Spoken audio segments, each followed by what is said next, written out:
Right. Now we have Richard, please.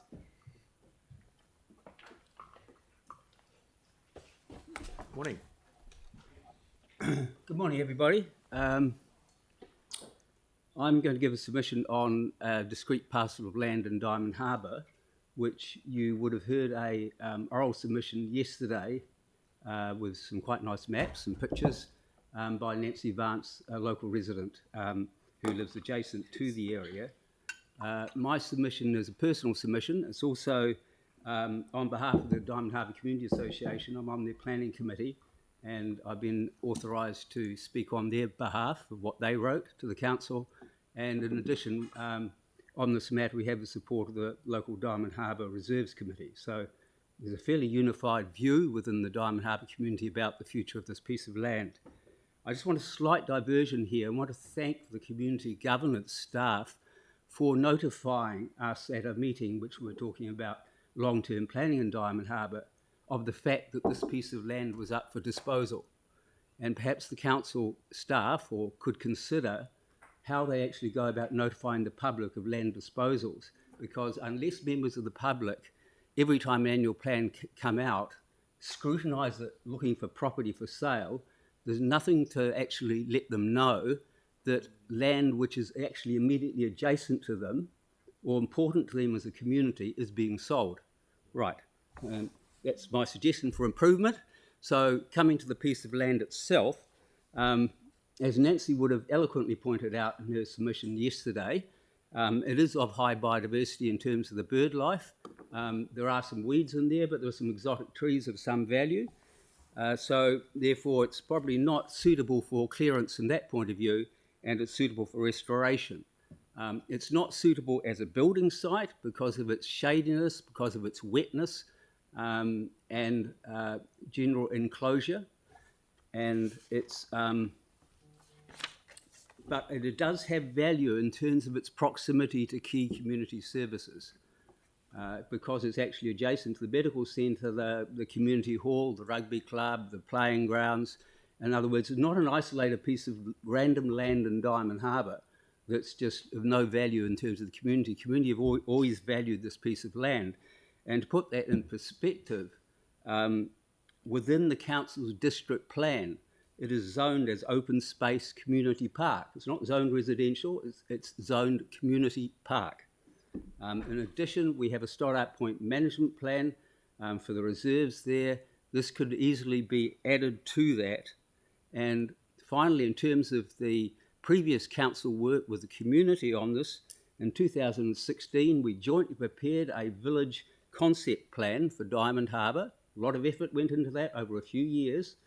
And this particular area was suggested as an alternative garden area and for the management of existing trees. So it wasn't considered for disposal. It wasn't considered as a surplus piece of council asset. The council and the community agreed that it should be held on to for some community purpose. And so retention as a biodiversity reserve, given its non-suitability for buildings, and also the fact that a whole lot of services run through it, and it's a high drainage area, and it's also an access area for a lot of residential houses that otherwise have no access to their properties by vehicle, is that it will actually add to the existing biodiversity network, which is actually highly valued in Diamond Harbour, and there's a lot of community effort goes into restoring local sites.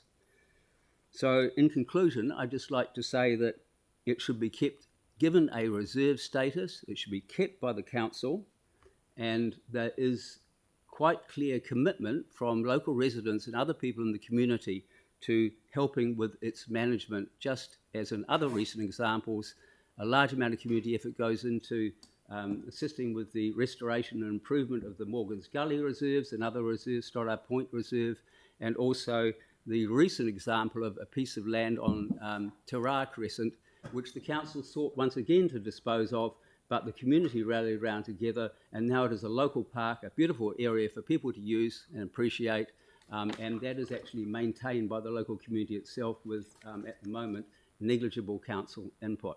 Thank you for the time. Thank you very much. Has anybody, that's very clear and carries on from what we heard yesterday. Thank you. Celeste.